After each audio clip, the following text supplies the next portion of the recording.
In my multimodal project, I decided to focus on a COVID community topic. So let's get started.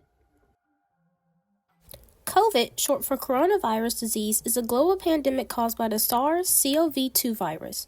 It spreads through respiratory droplets and can cause mild to severe illness. Symptoms include fever, cough, and difficulty breathing. Other major symptoms might include migraines, vomiting, dizziness, or even death. COVID has disrupted daily life, leading to lockdowns, travel restrictions, and economic challenges. Let's take a deep look and dive into this topic. COVID started on November 15, 2019, but didn't officially get noticed till March of 2020. March of 2020 was a crazy time. COVID was seriously ramping up, and everyone was on edge. Lockdowns started, schools closed, and people panicked. Supplies flew off the shelves, and masks became a must-have accessory. It was a mix of fear, uncertainty, and adjusting to a new reality. We were all just trying to navigate through the unknown. Even though COVID is dying down slowly, doesn't mean it's completely gone.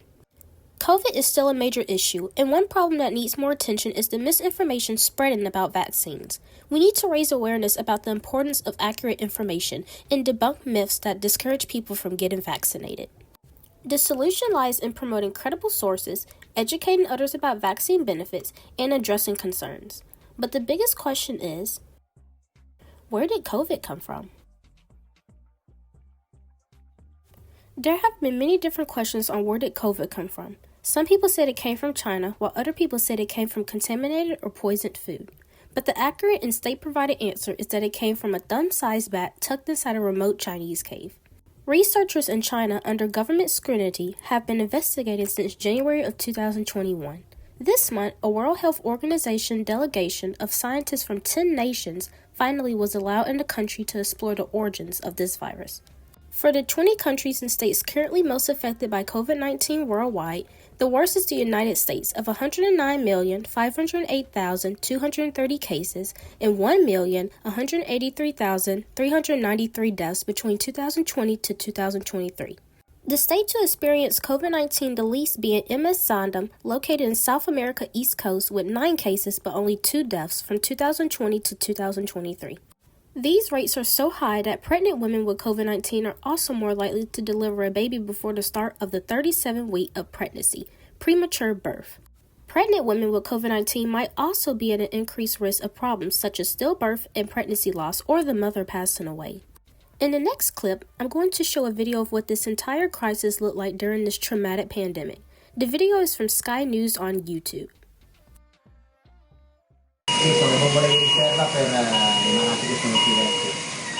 They're fighting a war here and they're losing. The sheer numbers of people succumbing to the coronavirus is overwhelming every hospital in northern Italy. The staff are working flat out trying to keep these people from deteriorating further. They're trying to stop them from dying. This isn't an intensive care unit, it's an emergency ward. The ICU is full. People have only just arrived here and they are in terrible shape.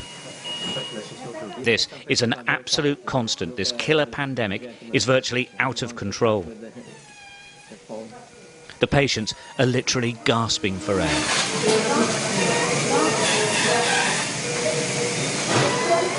The plastic bubbles the staff struggle to communicate through attempt to equalize the air pressure in the lungs.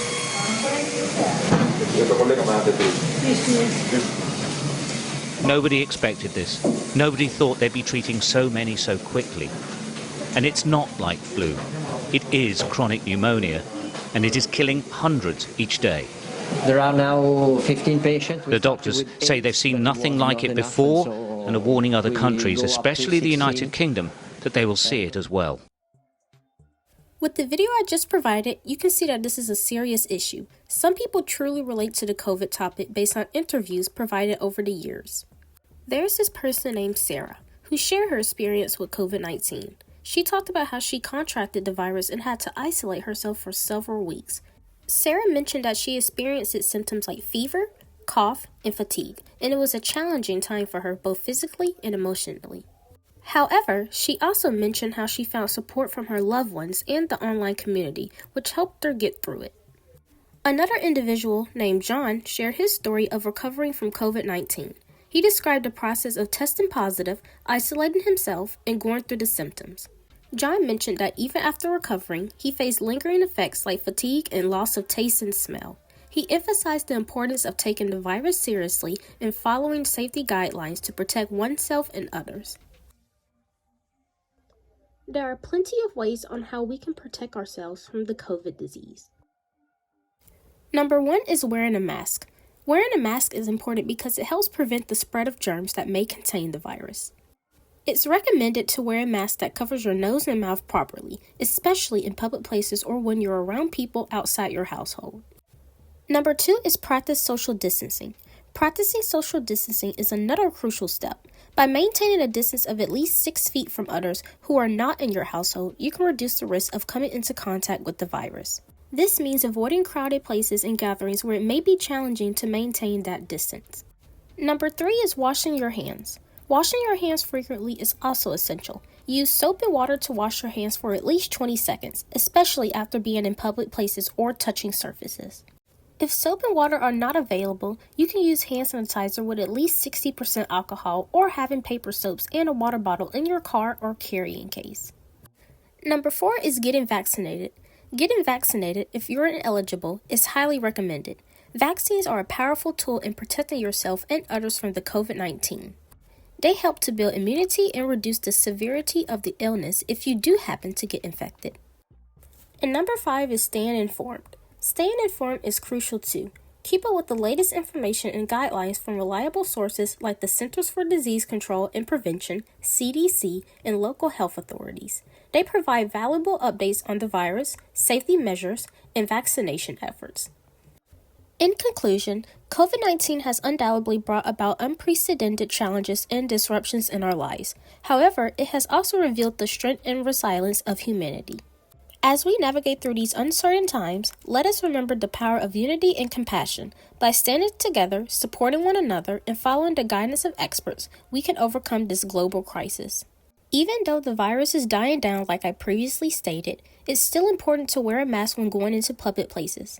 Stay safe, stay hopeful, and remember that brighter days are ahead.